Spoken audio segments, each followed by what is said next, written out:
بسم اللہ الرحمن الرحیم۔ بسم اللہ الرحمن الرحیم۔ السلام علیکم عزیز طلبہ کرام، امید ہے آپ حضرات خیریت سے ہوں گے۔ آج ہمارا صحیح مسلم کا سبق نمبر 297 ہے، جس کا عنوان ہے باب حرب الشیطان عند سماع الاذان۔ آگے بڑھنے سے پہلے خلاصہ جات کو ایک نظر دیکھ لیں۔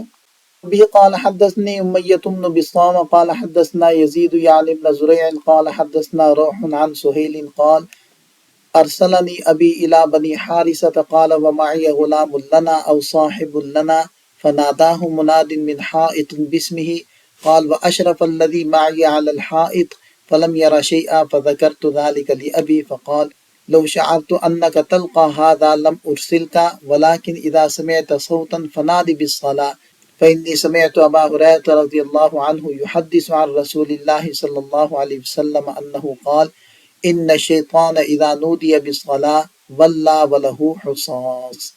حضرت سہیل سے مروی ہے کہ مجھے میرے والد محترم نے قبیلہ بنو حارثہ کی طرف بھیجا۔ میرے ہمراہ ایک نوجوان لڑکا تھا تو اس کو ایک آواز دینے والے نے نام لے کر آواز دی، اور میرے ہمراہ جو ساتھی تھا اس نے دیوار پر دیکھا تو کوئی چیز نظر نہ آئی۔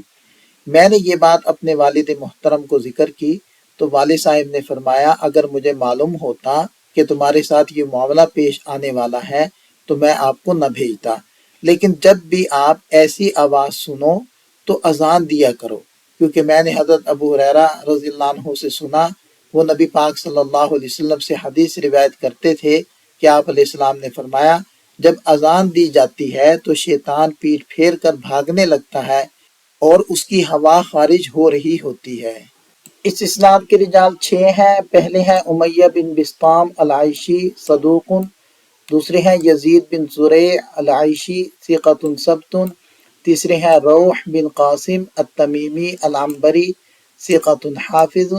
بقیہ حضرات کا تذکرہ سابقہ سند میں ہو چکا ہے۔ یہاں اس اسناد کے لطائف کو ذکر کیا جا رہا ہے۔ یہ امام مسلم رحمۃ اللہ علیہ کی سداسیات میں سے ہے، اور اس کا نصف اول بصری راویوں کے تسلسل پر مشتمل ہے اور نصف ثانی مدنی راویوں کے تسلسل پر، اور اس میں ابن اپنے والد سے روایت کر رہے ہیں۔ حدیث کے الفاظ ہیں اذا سمعت صوتا فنادی، یعنی جب تم کوئی غیر معمولی یا ڈراؤنی آواز سنو تو اذان دو۔ اس کی تشریح میں علماء کرام فرماتے ہیں کہ اس سے مراد شیاطین جن کو دور بھگانا ہے۔ مشہور تابعی حضرت ابو صالح رحمۃ اللہ علیہ نے یہ مسئلہ حضرت ابو ہریرہ رضی اللہ عنہ کی حدیث سے اخذ کیا ہے۔ ان کے نزدیک حدیث کا منشا یہ ہے کہ خوف کے ایسے موقع پر صرف اذان کے کلمات ادا کرنا مقصود ہے۔ اس کے لیے یہ ضروری نہیں کہ باقاعدہ شرعی اذان کی شرائط پائی جائے، یعنی اگر نماز کا وقت نہیں بھی ہے تب بھی شیطان کو بھگانے کے لیے اذان دی جا سکتی ہے۔ اس حوالے سے علامہ ابن عبد البر امام مالک کے واسطے سے ایک نہایت سبق آموز واقعہ نقل کرتے ہیں۔ وہ فرماتے ہیں کہ جب حضرت زید بن اسلم رحمۃ اللہ علیہ کو بنی سلیم کے کانوں کا نگران بنایا گیا تو وہاں کام کرنے والے لوگوں کو جنات کی طرف سے بہت زیادہ تکالیف اور نقصانات کا سامنا تھا۔ جب حضرت زید نے وہاں کی ذمہ داری سنبھالی تو لوگوں نے ان سے اس پریشانی کی شدید شکایت کی۔ اس پر حضرت زید رضی اللہ عنہ نے انہیں ایک روحانی تدبیر بتائی اور حکم دیا کہ وہ وہاں بلند آواز سے اذان دیا کریں۔ لوگوں نے اس پر عمل کیا تو حیرت انگیز طور پر جنات کی وہ تمام تکالیف اور شرارتیں ہمیشہ کے لیے ختم ہو گئیں، اور وہ لوگ اس قدر مطمئن ہوئے کہ آج تک اس عمل پر کاربند ہیں۔ امام مالک فرماتے ہیں کہ مجھے حضرت زید کا یہ فیصلہ اور یہ تدبیر بہت ہی پسند آئی۔ اسی تسلسل میں ایک مرتبہ امیر المؤمنین حضرت عمر بن خطاب رضی اللہ عنہ کی مجلس میں غیلان، یعنی وہ سرکش شیاطین جو انسانوں کو ڈرانے کے لیے طرح طرح کی شکلیں بدلتے ہیں، ان کا تذکرہ ہوا تو آپ رضی اللہ عنہ نے عقیدے اور حقیقت پر مبنی ایک نہایت اہم بات ارشاد فرمائی۔ آپ نے فرمایا اللہ کی مخلوق میں سے کوئی بھی اپنی اصل پیدائشی شکل کو خود سے تبدیل کرنے کی طاقت نہیں رکھتا، البتہ جس طرح انسانوں میں جادوگر ہوتے ہیں بالکل اسی طرح جنات میں بھی جادوگر ہوتے ہیں جو جادو کے زور پر نظر کا دھوکہ پیدا کرتے ہیں اور شکلیں بدلتے ہوئے محسوس ہوتے ہیں۔ لہذا جب تمہیں ان کی طرف سے کسی قسم کا خوف یا ڈر محسوس ہو تو فوراً نماز والی اذان دینا شروع کر دیا کرو۔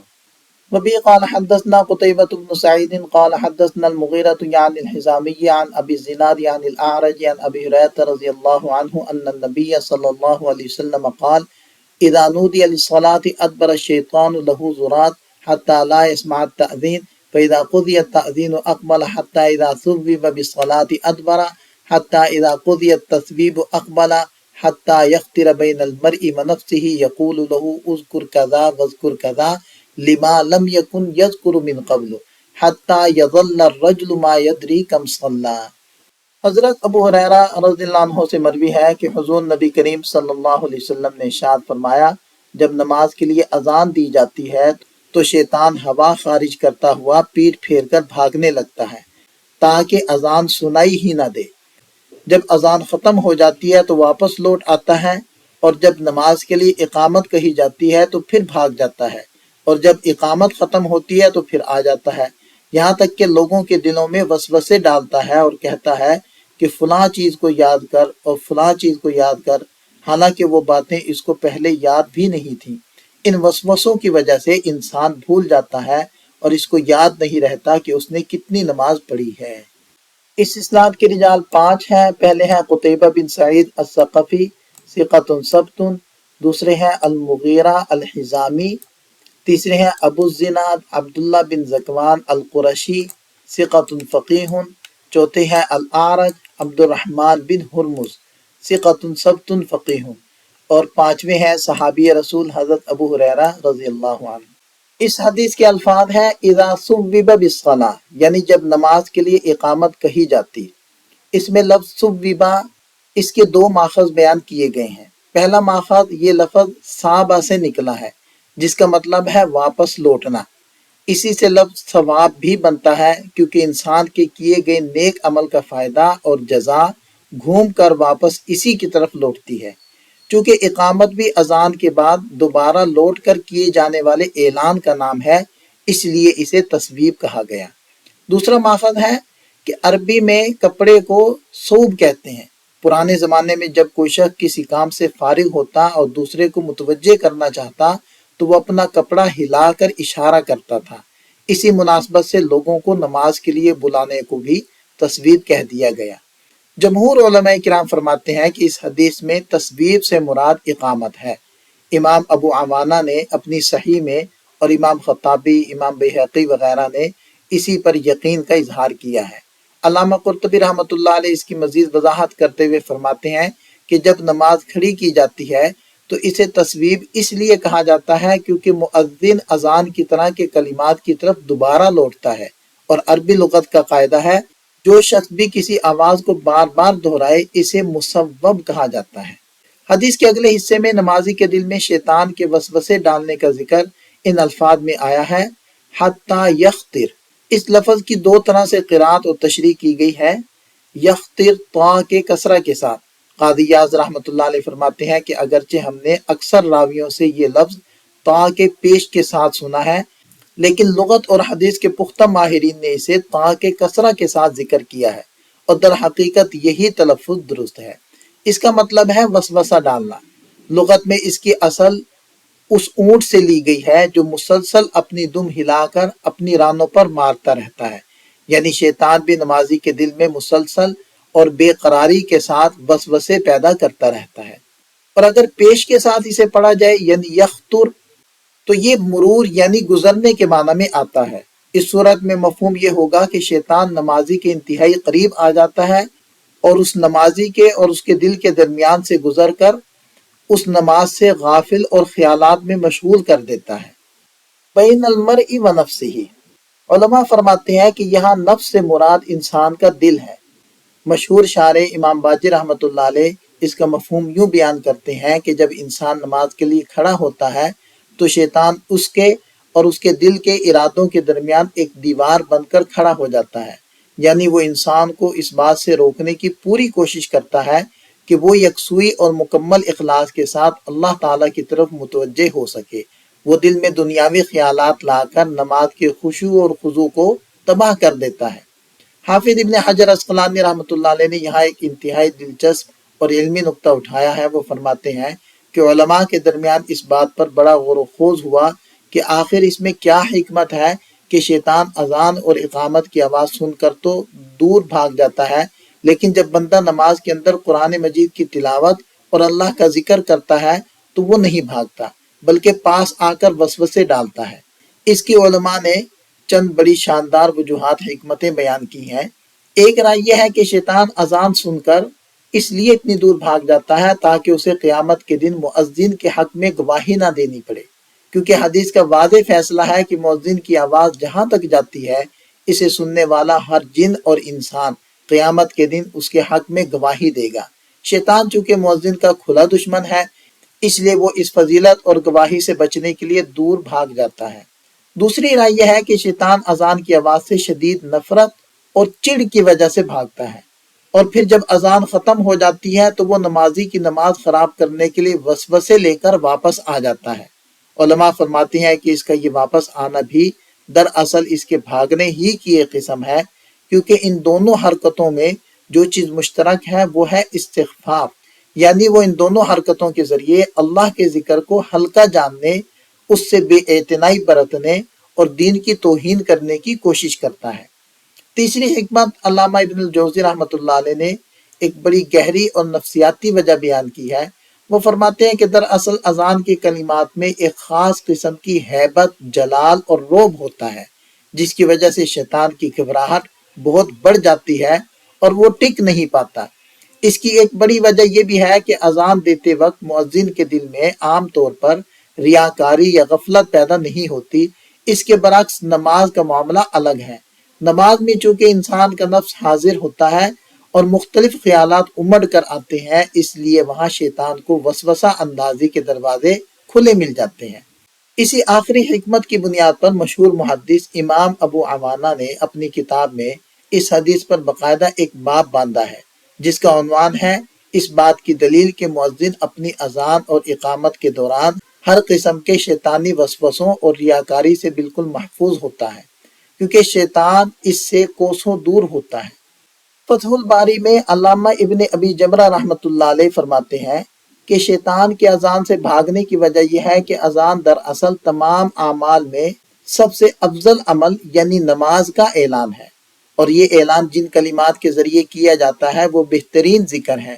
سب سے اہم بات یہ ہے کہ اذان کے الفاظ بالکل اللہ اور اس کے رسول صلی اللہ علیہ وسلم کے حکم کے مطابق ادا کیے جاتے ہیں۔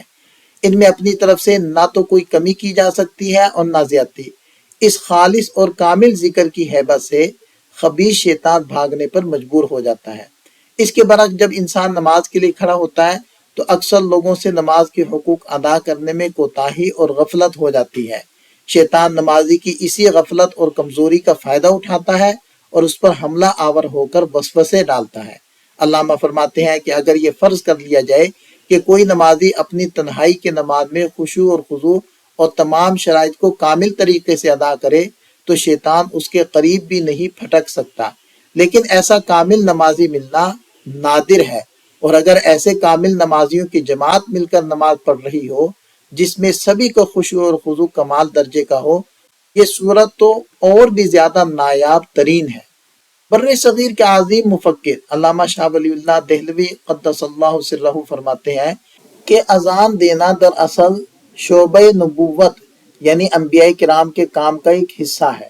اس کی وجہ یہ ہے کہ انبیاء کرام کا کام لوگوں کو اللہ کی طرف بلانا ہے، اور مؤذن بھی لوگوں کو اسلام کے سب سے بڑے رکن اور اللہ کے سب سے زیادہ قریب کرنے والے عمل کی طرف بلاتا ہے۔ آپ مزید فرماتے ہیں کہ اللہ تعالیٰ کو وہ نیکی سب سے زیادہ پسند ہے، اور شیطان کو اس نیکی پر سب سے زیادہ غصہ آتا ہے جو الخیر المتعدی ہو، یعنی وہ نیکی جس کا فائدہ صرف اپنی ذات تک محدود نہ ہو بلکہ دوسروں تک پہنچے۔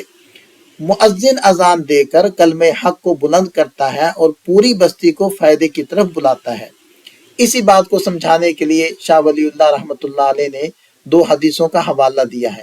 پہلی حدیث یہ ہے کہ ایک فقیہ شیطان پر 1000 عابدوں سے زیادہ بھاری ہے، اور دوسری حدیث یہی ہے کہ جب نماز کے لیے اذان دی جاتی ہے تو شیطان اپنی ہوا خارج کرتے ہوئے پیر پھیر کر بھاگ جاتا ہے۔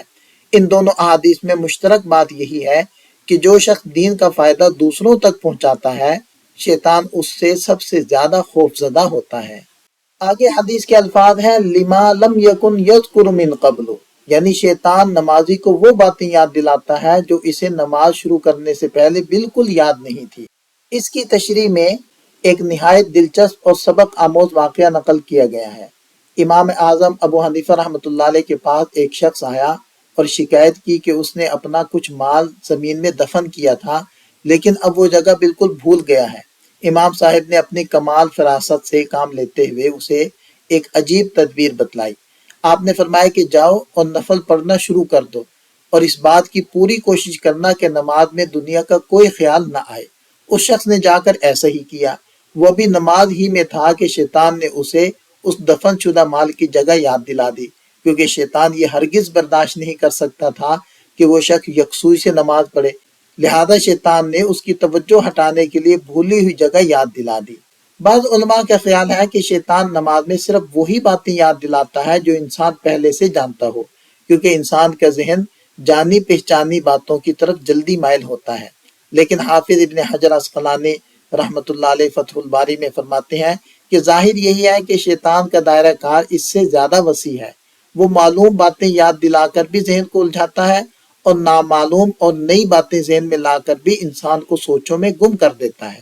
یہاں ایک بہت بڑا علمی اور نفسیاتی نقطہ بیان کیا گیا ہے کہ شیطانی وسوسے صرف دنیاوی معاملات تک محدود نہیں، بلکہ بعض اوقات وہ نمازی کے ذہن میں دینی اور علمی امور لے آتا ہے۔ یعنی انسان نماز میں کھڑا کسی علمی مسئلے کے حل یا کتاب کی تصنیف کے بارے میں سوچنے لگ جاتا ہے، یہاں تک کہ یہ سوال پیدا ہوتا ہے کہ کیا نماز میں پڑھی جانے والی قرآنی آیات کے معنی میں تفکر کرنا بھی شیطانی وسوسہ ہو سکتا ہے؟ علامہ ابن حجر رحمۃ اللہ علیہ فرماتے ہیں کہ یہ بعید نہیں، کیونکہ شیطان کا اصل مقصد بہرحال انسان کے خشوع اور خضوع اور اخلاص کو تباہ کرنا ہے، چاہے وہ کسی بھی راستے سے ہو۔ اس آخری نقطے کی مزید وضاحت کرتے ہوئے شارح فرماتے ہیں کہ یہاں تفکر سے مراد یہ ہے کہ نمازی قرآنی آیات کے اصل مقاصد کو چھوڑ کر ان کے لغوی بحثوں، گرامر اور غیر ضروری باریکیوں میں الجھ جائے، یہ شیطانی وسوسہ ہے۔ اس کے برعکس آیات میں تدبر کرنا، یعنی ان کے پیغام کو سمجھ کر دل میں اللہ کا خوف اور بندگی کا احساس پیدا کرنا بالکل الگ چیز ہے۔ یہ تدبر نہ صرف جائز بلکہ یہی تو خشوع کو پیدا کرتا ہے اور بندگی کو پروان چڑھاتا ہے۔ یہ حدیث متفق علیہ ہے اور دیگر ائمہ حدیث نے بھی اپنی اپنی کتابوں کے اندر اس حدیث کو ذکر کیا ہے۔ وبه قال حدثنا محمد بن رافع قال حدثنا عبد الرزاق قال حدثنا معمر عن حمام بن منبه عن ابي هريره رضي الله عنه عن النبي صلى الله عليه وسلم بمثله غير انه قال حتى يظل الرجل ان يدري كيف صلى۔ اس حدیث میں یہ الفاظ بھی ہے کہ یہاں تک کہ آدمی کو یہ بات سمجھ نہیں آتی کہ اس نے اپنی نماز کیسے پڑھی ہے۔